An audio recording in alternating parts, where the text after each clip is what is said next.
Doctor Shyama Prasad Mukherjee அவர்கள் பாரதிய ஜனதா கட்சியினுடைய முன்னோடி அமைப்பான பாரதிய ஜனசங்கத்தை தோற்றுவித்தவர், நிறுவன தலைவர். இன்று வரை எங்கள் கட்சியினுடைய அனைத்து கூட்டங்களிலேயும் டாக்டர் ஷியாமா பிரசாத் முகர்ஜி அவர்களுடைய படமும் பண்டிட் தீனதயாள் அவர்களுடைய படமும் தான் முக்கியமாக இடம்பெற்றிருக்கும். இன்று பாரதிய ஜனதா கட்சியினுடைய ஆரம்ப கட்டத்தில் ஒரு நிறுவனராகவும் அவரை நாங்கள் பார்க்கிறோம். ஏனென்றால் அவருடைய சித்தாந்தத்தின்படி இந்த கட்சி நடந்து கொண்டிருக்கிறது. அவருடைய 125வது பிறந்த நாள் விழா என்பது ஜூலை 6ஆம் தேதி வருகிறது. ஆனால் அவர் மறைந்த தினம், அதுவும் ஒரு மிகப்பெரிய ஒரு தியாக மறைவு என்றுதான் அவருடைய அந்த மறைவை சொல்ல வேண்டும். ஜம்மு காஷ்மீரிலே பிரிவு 370 நீக்கப்பட வேண்டும் என்பதற்காக ஆரம்ப கட்டத்தில் அதற்காக போராடி பர்மிட் முறை என்பது ஒரு காலத்தில் இருந்தது. ஜம்மு காஷ்மீருக்குள்ள இந்தியாவிலிருந்து எந்த பகுதியிலிருந்து யார் சென்றாலுமே பர்மிட் வாங்கணும். ஜம்மு காஷ்மீருக்கு என்று தனியான ஒரு பாராளுமன்றம், தனியான ஒரு கொடி என்று இருந்த அந்த சூழலை மிக கடுமையாக எதிர்த்து இந்திய நாட்டினுடைய ஒருங்கிணைந்த பகுதியாகத்தான் ஜம்மு காஷ்மீர் இருக்க வேண்டும் என்பதற்காக அவர் போராட்டத்தை மேற்கொண்டு அவர் கைது செய்யப்பட்டு சிறையிலே மர்மமான முறையில் அவர் மறைந்துவிட்டார். ஆக இந்த ஜூன் 23 அவருடைய மறைவு தினத்தை முதல் கொண்டு ஜூலை 6 அவருடைய பிறந்த தினம் வரைக்கும் கிட்டத்தட்ட 15 நாட்கள் நாடு முழுவதும் பாரதிய ஜனதா கட்சி பல்வேறு நிகழ்ச்சிகளை ஏற்பாடு செய்து கொண்டு வருகிறது. ஒவ்வொரு பூத்திலேயும் டாக்டர் ஷியாமா பிரசாத் முகர்ஜி அவர்களுடைய படத்தை வைத்து மலரஞ்சலி செலுத்துவது, மரக்கன்றுகள் நடுவது, ஒவ்வொரு மாவட்டத்திலேயும் அவர் தொடர்பான கண்காட்சிகள் மற்றும் அரங்க கூட்டங்கள் நடத்துவது, மாணவ மாணவிகளுக்காக முக்கியமான கல்வி மையங்கள் இருக்கக்கூடிய இடத்திலே அவர்களுக்கென்று தனியான கூட்டங்கள் நடத்துவது என்று நாடு முழுவதும் லட்சக்கணக்கான இடத்துல அவருக்கான இந்த கூட்டங்கள் நடந்து கொண்டிருக்கிறது. இன்று ராமநாதபுரம் மண்டலிலே 28வது கிளையிலே எங்கள் கட்சியினுடைய நிர்வாகிகள், மாவட்ட பொதுச் செயலாளர் திரு சுதாகர் அவர்கள், இந்த நிகழ்ச்சியினுடைய பொறுப்பாளர் மற்றும் மாவட்ட செயலாளர் கண்மணி பாபு அவர்கள், கட்சியினுடைய மூத்த நிர்வாகி திருமதி விஜயா ரவி மற்றும் இந்த பகுதியிலே கட்சியினுடைய சிறந்த ஒரு நிர்வாகி திருமதி மேரி அவர்கள், அவருக்கு உதவியாக கலைவாணி அவர்கள், மகளிர் அணியினுடைய மாவட்ட தலைவி ஜெய்ஸ்ரீ உட்பட இங்க எல்லா நிர்வாகிகளும் இந்த நிகழ்ச்சியில கலந்துட்டு இருக்காங்க. மரக்கன்று நட்டிருக்கோம். அது மட்டும் இல்லாமல் இந்த பகுதியிலே நான் எம்எல்ஏவாக இருந்தபோது அமைத்து கொடுத்த வாட்டர் ஏடிஎம் சிறிது நாட்களாக செயல்படவில்லை என்று இந்த பகுதியினுடைய தாய்மார்கள் எல்லாம் வந்து சொன்னார்கள். எம்எல்ஏவா இருக்கும் போது செஞ்சு கொடுத்த வேலைகள்ல ஏதாவது பிரச்சனைன்னு சொன்னா நீ அரசாங்கம் செய்ய வேண்டும் என்பது என்னுடைய கோரிக்கை. ஆனாலும் கூட இன்றைக்கு ஜூன் மாசம் இப்ப கோயம்புத்தூர்ல நல்ல ஜிலு ஜிலுன்னு காத்து வரும், தென்மேற்கு பருவமழை பெய்யக்கூடிய நேரம் அது. ஆனா தென்மேற்கு பருவமழையே இல்லாம இருக்குது கோயம்புத்தூர்ல. மக்கள் இன்னைக்கு வந்து தண்ணி இல்லாம அவ்வளவு கஷ்டப்படுறாங்க. கார்பரேஷன்ல இருந்து உப்பு தண்ணி கூட எத்தனை நாளைக்கு ஒரு தரமா வருது? உப்பு தண்ணி எப்போ நாளைக்கு வருது? சரியா வர்றதில்ல. நல்ல தண்ணி எத்தனை நாளைக்கு ஒரு தரம் வருது?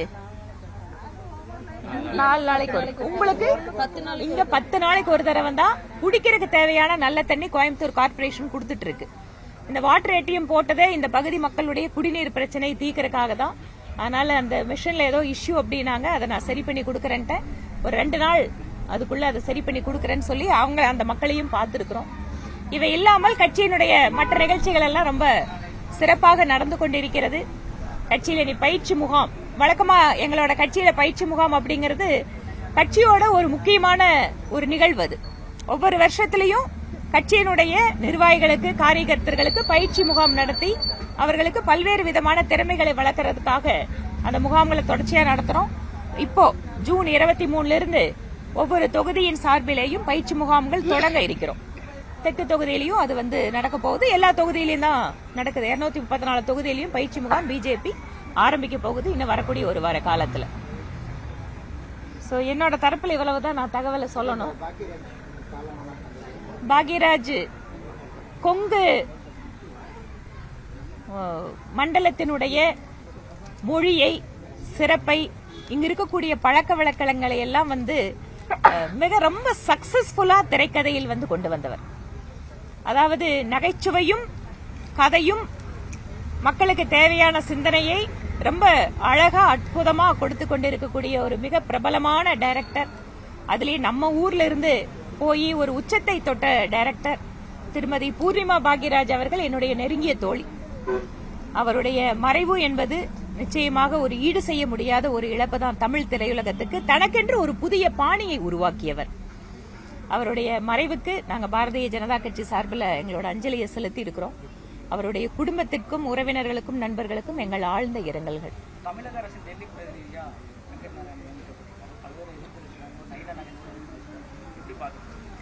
தமிழக அரசுல சிறப்பு பிரதிநிதியாக டெல்லிக்கு செல்பவர்கள் என்பவர்கள் அங்க இருக்கக்கூடிய பல்வேறு மத்திய அமைச்சர்களோட பேசி தமிழகத்திற்கு என்ன உதவி வேணும், தமிழகத்தோட பிரச்சனைகள் என்னன்னு மத்திய அரசாங்கத்துக்கிட்ட எடுத்து சொல்லி அதை அரசியல் பூர்வமாகவும் ஆக்கப்பூர்வமாகவும் செய்ய வேண்டிய மிக முக்கியமான பணி. அதாவது ஒரு அதிகாரியை நியமிப்பது என்பது முதலமைச்சருடைய தனிப்பட்ட விருப்பம். அதை நாங்க ஒத்துக்கிறோம். அவங்களுக்கு ஒரு ப்ரீராகேட்டிவ் இருக்கு, அவங்க யாரு வேணா நியமிக்கலாம். ஆனால் நியமித்த நபரை பற்றி சர்ச்சைகள் எழும்போது அதுக்கு பதிலளிக்க வேண்டியது மாண்புமிகு முதலமைச்சருடைய கடமை என்று நான் பார்க்கிறேன். அவரை பத்தி என்ன நிறைய விஷயங்கள் சொல்றாங்க. அவர் தமிழகத்தை சாராதவர், அது கூட பெரிய விஷயம் இல்ல. தமிழகத்தின் உணர்வோடு ஒன்றி தமிழகத்தோட நலனுக்கு வேலை பண்ணா கூட போதும். ஆனால் எந்த அளவுக்கு தமிழகத்தினுடைய பிரச்சனைகளை பற்றி புரிந்தவர், மத்திய அரசாங்கத்தினுடைய செயல்பாடுகள் என்ன, அவர்களுடைய திட்டம் என்ன, அதை எப்படி நாம இங்க கொண்டு வர முடியும் அப்படிங்கறதெல்லாம் எந்த அனுபவமும் இல்லாதவர். அப்படி இருக்கிறனாலதான் அந்த விமர்சனத்தை மக்கள் வைக்கிறாங்க. அதற்கு முதலமைச்சர் அவர்கள் பதிலளிக்க வேண்டும், நடவடிக்கை எடுக்க வேண்டும்.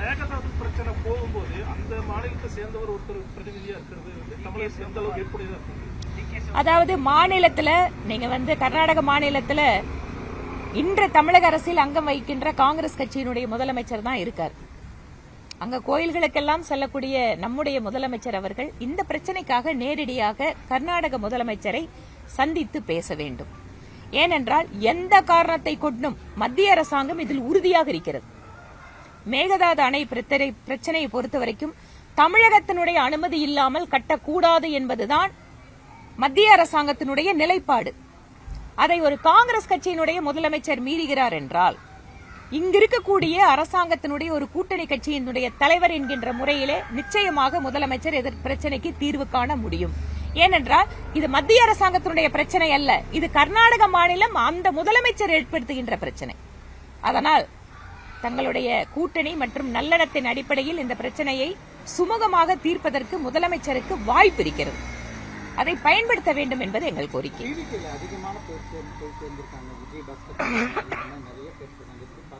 இல்லைங்க, எப்பவுமே ஒரு ஆளுங்கட்சின்னு ஒரு வருகின்ற பொழுது மற்ற கட்சிகள்ல வந்து ஒரு சாட்டிஸ்பாக்சன் இல்லாதவங்க, இல்ல தங்களுக்கு வருங்காலம் இல்லன்னு நினைக்கிறவங்க, இல்ல அந்த கட்சியில ஏதாவது பிரச்சனை இருக்கிறவங்க போறதுங்கிறது வழக்கம். அது மட்டும் இல்ல, மற்ற கட்சிகள்ல இருந்து சாதாரணமாவே பாத்தீங்கன்னு சொன்னா ஒரு மைக்ரேஷன் இருக்கும். யார் ஆட்சிக்கு வந்தாலும் அந்த மாதிரிதான் இதுவும் நடக்குது. நிர்வாகிகள் போறது ஓகே, ஆனா எம்எல்ஏக்கள் போறதுன்றது ரொம்ப அது வந்து என்னன்னு கேட்டீங்கன்னா ரொம்ப ஒரு புத்திசாலித்தனமா தங்களோட எம்எல்ஏக்களை உருவாக்கணும் அப்படிங்கறதுக்காக அவர்கள் ஆட்சி அமைத்து குறைவான காலத்திலேயே திட்டமிட்ட ரீதியில் எல்லாருமே இந்த குற்றச்சாட்டு வைக்கிறாங்க. எம்எல்ஏக்களை ரிசைன் பண்ண வச்சு அவங்களோட சின்னத்துல நிக்க வைக்கிறதுக்காக பாக்குறாங்க. அது குதிரை பேரம் இல்லாம வேற என்ன பேரம்னு இதை சொல்ல முடியும். அதனால இந்த அரசு குறைவான அனுபவம் இருந்தாலும் குதிரை பேரத்துல வந்து இவ்வளவு தூரம் அவங்க வேகமாக செயல்படுவதை பார்க்கின்ற பொழுது உண்மையாகவே இவங்க அந்த ஜனநாயக ரீதியில நடந்துக்கிறதுக்கான வாய்ப்பு இருக்கா அப்படிங்கிற ஒரு சந்தேகமே ஏற்படுது.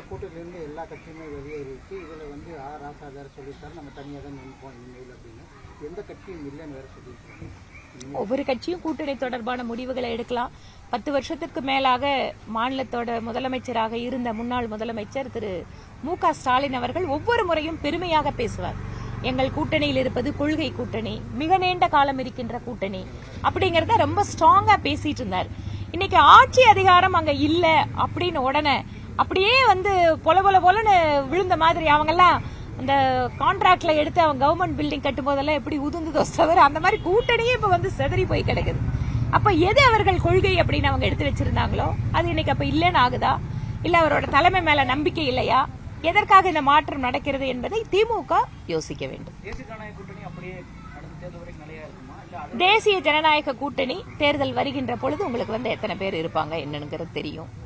எப்படி இருந்தாலுமே இன்றைய தேதியில் இந்தியா முழுமைக்கும் தேசிய ஜனநாயக கூட்டணி தான் ஒரு பலமான கூட்டணியா இருக்கு. பாரதிய ஜனதா கட்சியை பொறுத்தவரைக்கும் தமிழகத்தில் இன்னும் வளர்றதுக்கான வாய்ப்பு இன்னும் வளருது இல்லைங்க, நல்லா அபாரமா வளர்றதுக்கான வாய்ப்பு எங்களுக்கு தான் இருக்கு.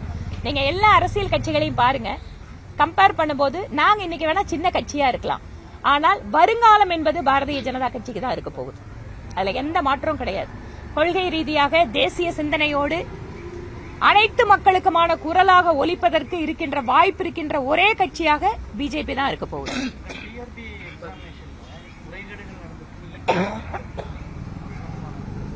இல்ல எந்த எக்ஸாம்ல இன்னைக்கு வந்து முறைகேடுகள் நடந்தாலுமே அதை தடுப்பதற்கான ஒரு மெக்கானிசத்தை நாம வந்து பலமானதா உருவாக்க வேண்டியிருக்கு. ஏன்னா இன்னைக்கு ஆன்லைன் மூலமா எக்ஸாம் நடக்கிறது, இந்த மாதிரி எல்லாம் போகும்போது இந்த சைபர் செக்யூரிட்டி இந்த மாதிரி விஷயங்கள்ல நம்ம அதிகமா கவனம் எடுத்துக்க வேண்டியிருக்கு.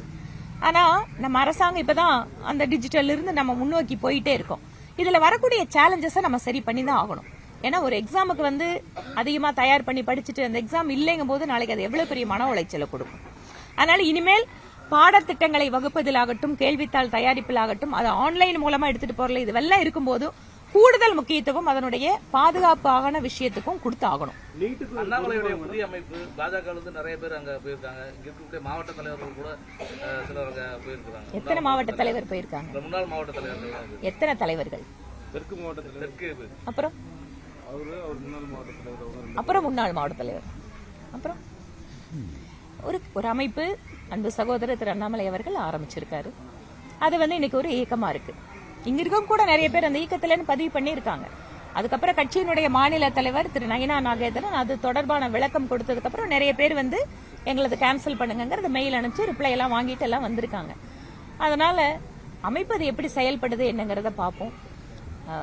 எங்களுடைய கட்சியினுடைய கொள்கை சித்தாந்தம் எங்களுடைய அமைப்புக்கு எதிராக அப்படின்னு வரும்போது நாங்க கருத்து சொன்னாதான் சரியா இருக்கும். இன்னைக்கு தேதியில் அதை பத்தி கருத்து சொல்றதுக்கு ஒண்ணு இல்ல. எங்களுடன் பயணித்த சகோதரர் இன்று ஒரு வேற ஒரு பாதை, தனக்கென்று ஒரு சுதந்திரமான பாதை வேணும்னு தேர்ந்தெடுத்திருக்காரு. கடந்த டிசம்பர் மாதமே ராஜினாமா கடிதம் கொடுத்துட்டாரு. இருந்தாலும் அதை ஏத்துக்காம எலெக்ஷன் வரைக்கும் அவர் வச்சிருந்தது வந்து எதுக்கு? எலெக்ஷன் சந்திக்க முடியும்ன்ற ஒரு நீங்க பாருங்க, ராஜினாமா கடிதம் கொடுத்ததா அவர் சொல்லியிருக்காரு. பட் கட்சி வந்து இது இன்னும் அதிகாரப்பூர்வமா அவர் கொடுத்த அந்த லெட்டரை அக்செப்ட் பண்ணனதை வந்து ஜூன் பண்ணிருக்காங்க. பட் எப்ப கொடுத்தாரு, எப்ப பேசினாருங்கிறத கட்சி தலைமை எங்களுக்கு எதுவும் சொல்லல. அதனால அதை பத்தி நான் கருத்து சொல்றேன். பாஜக மூலியமா தான் அவருக்கு கிடைச்சு நினைக்கிறேன். அதுக்கு உங்களுக்கே பதில் தெரியும். விடுங்க, அவர் கட்சியில இருந்து இன்னைக்கு வெளியில போயிட்டாரு. அவரை பத்தி நாங்க எதுக்கு விமர்சனம் வைக்கணும்? எங்களுக்கு நான் முன்னாடியே சொன்ன மாதிரி சித்தாந்த ரீதியாக கொள்கை ரீதியா அவர் ஏதாவது கருத்து சொல்லும் போது சொன்னாதான் பதில் சரியா இருக்கும். நான் வந்து இந்த அமைப்புக்கு வருகின்ற பொழுது சித்தாந்த ரீதியாக இந்த அமைப்புக்கு வரும்போது என்னோட வயசு வந்து 17. கிட்டத்தட்ட 40 வருஷத்தை இந்த இயக்கத்துல நான் வந்து நடத்திட்டு இருக்கோம், பார்ட்டிசிபேட் பண்ணிட்டே இருக்கேன். நான் இந்த அமைப்புக்கு வரும்போதோ இந்த கட்சிக்கு வரும்போதோ இந்த கட்சி ஆட்சி அமைக்கணும் கூட எனக்கு தெரியாதுங்க. ஆனா தொடர்ச்சியா எங்களோட பயணம் வந்துட்டு இருக்கு. மக்கள் எங்களுக்கு அங்கீகாரம் கொடுத்திருக்காங்க, கட்சி வளர்ந்துட்டு இருக்கு. அதனால இந்த கட்சியோட வளர்ச்சியை நோக்கி இந்தியா முழுக்குமே பிஜேபி வந்து வேலை பண்ணிட்டு தான் இருக்கு. தமிழகத்திலே நான் சொன்ன மாதிரி எதிர்காலம் இருக்கின்ற கட்சி அப்படின்னு சொன்னா நிச்சயமா பாஜக. ஏனென்றால் தனி மனிதர்களை நம்பி நாங்கள் இல்லை. நிறைய அனுபவசாலிகள் இருக்கும்போது புதுசா ஒருத்தர் வந்தவொடனே உடனே மாநில துணைத் தலைவர் பதவி கொடுத்தாங்க, அடுத்து மாநில தலைவர் பதவி கொடுத்தாங்க, அடுத்தடுத்து வாய்ப்புகள் கொடுத்தாங்க, வந்த வேகத்துல போயிட்டாரு. அப்படிங்கிறப்ப ஏற்கனவே நீங்க எல்லாம் ரொம்ப நாள் கழிச்சு வந்து பிரஸ் மீட் வைக்கிறதால இந்த கேள்வி எல்லாம் இன்னும் 1 மாசம் கழிச்சு வச்சிட்டு இருக்கிறீங்க. அதாவது ஒரு கட்சி நடத்தணும் அப்படின்னு சொன்னாங்க அனுபவசாலிகள். இவர் என்ன விட சீனியர். அந்த அக்கா விஜயக்காங்க, அந்த அக்கா விஜயக்கா என்ன விட சீனியர். நான் ஏபிபில இருந்திருக்கேன், நான் ஸ்டூடெண்ட் அமைப்புல இருந்திருக்கேன். ஆனா கட்சியில அவங்க எல்லாம் என்ன விட சீனியர்ஸ். இன்னைக்கும் அந்த தம்பி இந்து முன்னணியில போராட்டம் பண்ணி ஜெயிலுக்கு போனவர். இந்த மாதிரி இந்த கட்சியிலிங்க பழைய அனுபவசாலிகளும் இருக்காங்க, புதுசா 6 மாசத்துக்கு முன்னாடி கட்சிக்கு வந்தவங்களும் இருக்காங்க. ஆனா ஒரு கட்சி எப்படி நடத்த முடியும்? அனுபவசாலிகளையும் வச்சுக்கணும், புது நபர்களையும் உள்ள கொண்டு வரணும், அப்பதான் கட்சி வளரும். அந்த அடிப்படையில தமிழகத்துல ஒரு வேகமான ஒரு வளர்ச்சி வேணும் அப்படின்னு சொல்லிட்டு அன்னைக்கு தேதியில திரு அண்ணாமலை அவர்கள் இது சரியா இருப்பாரு தலைவரா அப்படின்னு மேலிடம் நியமிச்சாங்க. சோ அவருக்கு வந்து ஒரு நல்ல ஒத்துழைப்பு இருந்தது, சுதந்திரம் இருந்தது. உங்களுக்கு எல்லாத்துக்கும் தெரியும், பிரதமர் மோடி அவர்கள் நல்ல ஒத்துழைப்பு கொடுத்தாரு. கட்சியில எல்லாருமே அந்த அளவுக்கு ஒரு நல்லபடியா கட்சி அவரும் வந்து நல்லபடியா உழைச்சார். அதை நான் குறை சொல்லல. வெயிட் முடிச்சாரு. அவரு நல்லபடியா உழைச்சாரு. சில சமயம் பார்ட்டி எக்ஸ்பெரிமெண்ட் பண்ணணும். புது ஆளுங்க வேண்டவே வேண்டாம், முக்கியமான பொறுப்புக்குன்னு வேண்டாம். அவங்களுக்கு என்ன ஒரு மோட்டிவேஷன் இருக்கும். சோ புதுசா போனா இந்த கட்சியில எப்பப்பா நாம மேல வர்றதுங்கிற எண்ணம் இருக்கும். அதே முதல்ல அனுபவசாலிகளுக்கு என்ன எண்ணம் இருக்கும், என்னடா நாம இத்தனை வருஷம் உழைச்சோம், நம்மள புறந்தள்ளிட்டாங்க கட்சி அப்படிங்கிற நினைவும் வரக்கூடாது. இதை பேலன்ஸ் பண்ணி தான் ஒரு கட்சியை நடத்தியாகணும். அந்த வகையில அன்று டெல்லி மேலிடம் இவர் வந்தா சரியா இருக்கும்னு நினைச்சு கொண்டு வந்தாங்க.